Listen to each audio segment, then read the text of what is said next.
For the Flash Comics Plus. What is going on, Akasan here? In the words of Lex Luthor, we have a problem. We have a problem. The Flash. I really wonder how often I'm going to be talking about this, but I'm going to make this video really quick for you guys. But the Flash has essentially flopped at the opening weekend. It let me see if I can get the numbers for you, because it is not looking good today.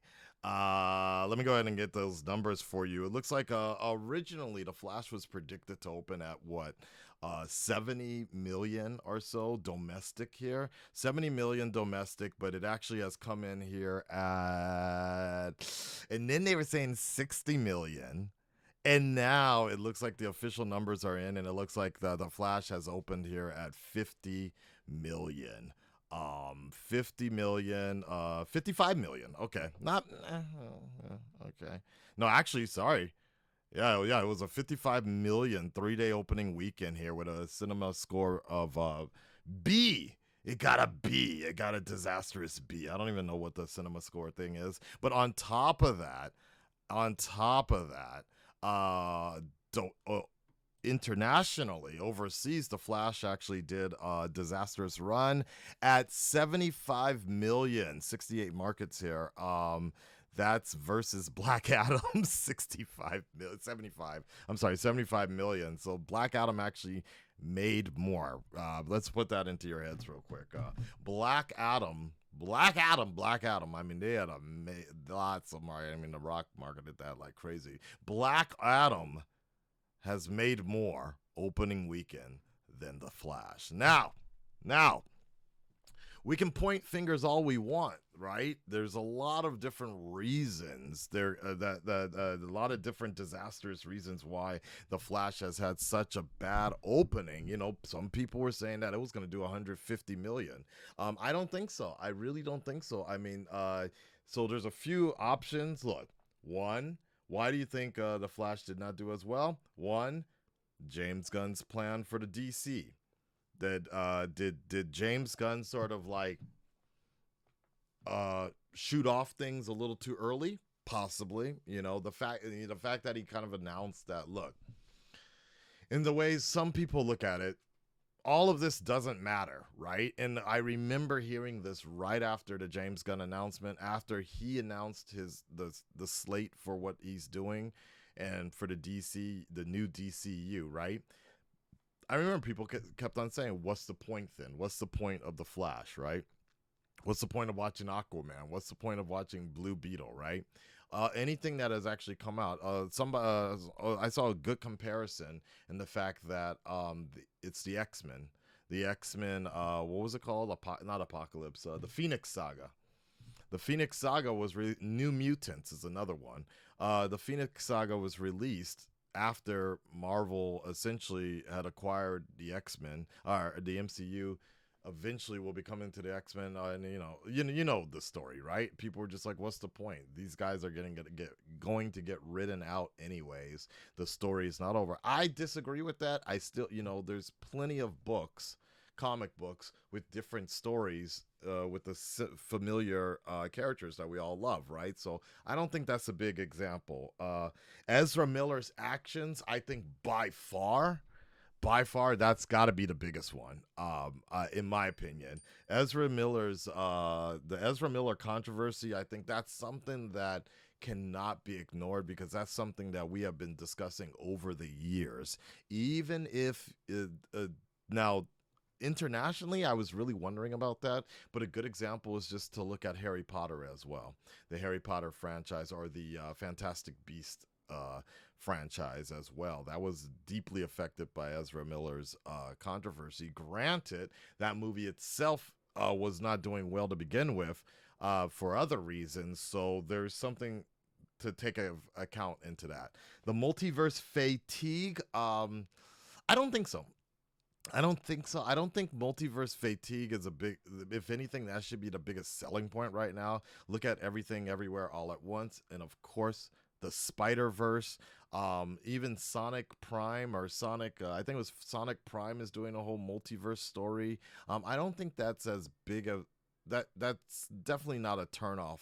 I think for most people, I think it's more about how you tell the story that should work. And if anything, keep in mind, bear in mind that Flashpoint is one of the biggest Flash stories of all time. And I know that the Flash movie is not necessarily a Flashpoint, but it highly has adapted a lot of the origins of that story. Barry running back in time to save his mom, right? Now, if it was actually, I think that was actually the strongest part of the movie, to be honest. Those reasonings, it's just that the outcome of it was messy and kind of pointless, right? So I don't think multiverse is the a big issue, like because you can have a like what multiverse of madness. It dealt with the multiverse. It helped introduce things. Now was it as interesting as it could be? Not really, right? But it helped sort of like baby steps into what we got with No Way Home, and of course the Spider Verse, right? It's not a good movie. I don't know about that. I definitely think there's a movie there. I think there's a good movie in The Flash, but muddled together with the controversy of the who the main star is, right? Who the main who the like there's no way to avoid that, right? If Ezra Miller was not in this movie, whew, if it was no, honestly, if it was Grant, if it was somebody else playing the Flash, if the Ezra Miller drama was not around, it's very possible that it would have, at least domestically, it would do much better. I I highly support that statement. Internationally, I don't think there's a big issue. I don't think there's as big of a problem there as people may think. So, but one of the things I will say, to be honest, I think the majority of the opening weekend people, the majority of the opening weekend people didn't show up because they all went to the fan events. Like, I was really surprised just how many fan events they had. Private screenings, special screenings. I went to the Warner Brothers screening and had to sign contracts, but I was very surprised to see that internationally that we even had that, to be honest. To be honest, I was very surprised that we even had something like that. And I was surprised that internationally that they had multiple fan screenings of The Flash. They honestly, to me, I was a little concerned because I felt like they're essentially giving away money because those are the people that maybe they will come back, but not opening weekend. Um, I'll be honest. Originally, after I saw the screening, I was actually kind of hyped and I wanted to rewatch. I wanted to watch it. I wanted to pay and see it on the big screen one more time and find out, what did I miss? How did they change things, right? But honestly, the fact that it came out the same day as Spider Verse, and I haven't had a chance to watch Spider Verse either. I've been busy. I've been very busy, right? But I'm still gonna see Spider Verse before I see the Flash again. But I honestly don't know now. Now that I know, because Twitter has kind of spoiled everything for me. I know what the new ending is. I know what the end credits are, and I know that the CG, the VFX that I thought were unfinished were actually, that was the final cut, right? So I have no surprise here. So there's nothing that really would make me excited. However, I still would like to check it out. I'm just not in any rush right now. And the fact that the hype is kind of like people are not feeling it anymore makes me feel like, okay, maybe not, maybe not. If I have some time, right, I'll watch it in IMAX. But it's not that big of a deal anymore at this point. I definitely am still waiting for this midnight to get my tickets for Spider Verse so I can watch it in Dolby Atmos and enjoy it one more time, right? Because it was a good movie, right? It was good enough that it requires more viewings. The Flash, maybe not so much, right? Now, where do we go from here? That's the real question, right? Where do we go from here? Because people are really wondering, what do we do? What do we do here? Is it a is the DCU is it just DCEU failing? Is it, is it the fact that they didn't continue the DCEU a particular direction that a particular fandom is doing? I don't think so. But is Warner Brothers failing here? Is the brand just continually diminishing here, right? Uh, this is a really difficult situation. I feel like, again, comparing, I feel like it's right now it's with the way Fox was dealing with their brand. I feel like it's the way Sony sometimes is dealing with their Spider-Man related but not really Spider-Man in it brands. The Morbiuses, the Venoms, well, Venom actually made money though. The next thing coming up for I want to say Kane, but it's not Kane. Craven, right? I feel like it's just going to be a law of diminishing returns at this point. Like yeah, it's cool that there's like Michael Keaton was kind of the selling point for the Flash, but that was about it, right? But is that enough to get people to come in? I don't know. I honestly don't know, because I think the majority of those Michael Keaton fans were probably at those fan screenings, to be honest. So, where do we go from here? Because the WB still has two more movies that maybe contractually they need to release. Uh, I personally think that Blue Beetle and Aquaman, if I'm WB, if I could, I'd probably just release Aquaman 2 and Blue Beetle on HBO Max and just be done with it, to be honest. At this point, like, or I would just do the most minimal promotion of marketing that contractually is obligated. And what I mean by that is, yeah, just, let people know the movie's coming out, put it in out there, and contractually get the movie out there, but really be humble. Go out there and be like, look, we're expecting like a 55 million opening, like, and that's that, right? Like, I think they know. I think they're under the awareness that the DC brand is kind of tarnished at this point. So much fandom spiraling out of control. Some people want a particular direction. Other people do not like the original direction. I think most people would be fine with the reboot at this point, that a reboot is much needed. But I think one of the biggest things is, so as to not repeat the same mistakes we're having now, um, these unfortunately the brand needs to disappear. The image of the DCU needs to disappear for about a year or more, basically. Like, there needs to be a break. There needs to be a time for people to kind of miss an alternative to Marvel. And I think that would work a lot better, because honestly, if we go from Aquaman or Blue Beetle, right? Well, I guess Aquaman, well, again, with the vitriol of Twitter and the venomous attitudes that people have on Twitter, like the smear campaigns, and also the other side, that you see every time a DC movie is released.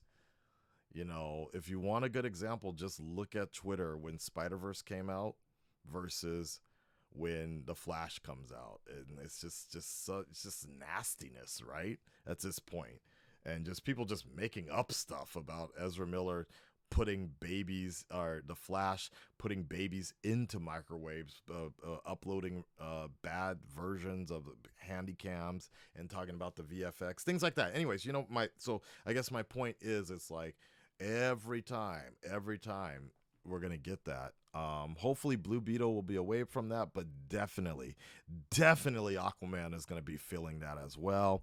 Um, you know, lest we not forget the Amber Heard drama. That's the scandal right there as well, right? Uh, I don't know. I don't know. But I definitely feel like I always keep on thinking to myself when Triple H injured him, got injured in the WWE, he left a villain. He was a bad guy, right? He left a heel. But that time disappeared. The time, and I'll never forget one fan. People were like cheering when they were like Triple H returns. People were like, yeah. We're like, oh shit. People were like, wait, wasn't he supposed to be a heel? Weren't we supposed to hate him, right? And I will never forget one fan commented on one of these YouTube videos or something, was like, I think people just kind of miss Triple H, and like they miss the environment, the attitude that he brought, like the factor that he brought into the universe, so that him coming back, people are excited about it. I kind of feel like that's going to be the same way here with DC. Like, and Godzilla is another good example. Is Toho retired Godzilla for like 5 years. They were like, yeah, we need people to kind of miss Godzilla and feel like the absence of him. So when he comes back, people are hungry for it, right? At this moment in time, if Superman Legacy were to come out in the next 2 years or something like that, I still feel it's just too fresh, too new. A good example would be Batfleck as well. People were not really over the movie. Christian Bale's movie didn't even come out yet. Um, if I remember correctly, before they announced that Ben Affleck was going to be Batman, right? So it was like you go in with, and I remember you go in with these kind of feelings of like, ugh, you're almost hate watching. So Ben Affleck in some ways never really got a fair chance to shine, right? And such begins this kind of mixed controversy, right? Again, like venomous attitudes toward each other in different fan bases. So uh, it's interesting. It's very interesting. I kind of also think there's plenty of examples. What Andrew Garfield moving into Tom Holland, right? But at the same time, it was kind of like, I guess Andrew Garfield's we the Spider-Man 2 was not really a strong, lasting impression, right? That people were just like, okay, whatever, not a big deal, right? And some people wanted him to stay, right? But yeah. Anyways, I guess that's the thing. That might be a thing because we're still going to have so many people keep pushing Henry, and, we're still going to have people hanging on to this weird hope that, they're going to be bringing back that world, which is never going to happen here at this point. But I also think that if Superman Legacy is really going to be the way to really jumpstart the DCU, there definitely needs to be time to separate and just, I don't know, man. Make Super Pet movies or something. I don't know. But honestly, make some just DC animated movies. Shit, that'd be kind of dope. DC animated movies in the meantime, just to like fill in the void and then get people hyped and ready. I wouldn't mind that, to be honest. Anyways, I've ranted enough, guys. Red Red Nation, stand up, speak up. I want to know what you guys think. What is your ideal thoughts, and why do you think The Flash is essentially tanking now at the box office? I listed a bunch of reasons. Which ones do you think is the biggest one? And also, what do you think? What do you think about the future of the DCU here? What if you're James Gunn? Realistically, and I really mean that, guys, realistically, what would your next steps be to make a successful reboot? We'll talk to you on the next one. Peace, y'all.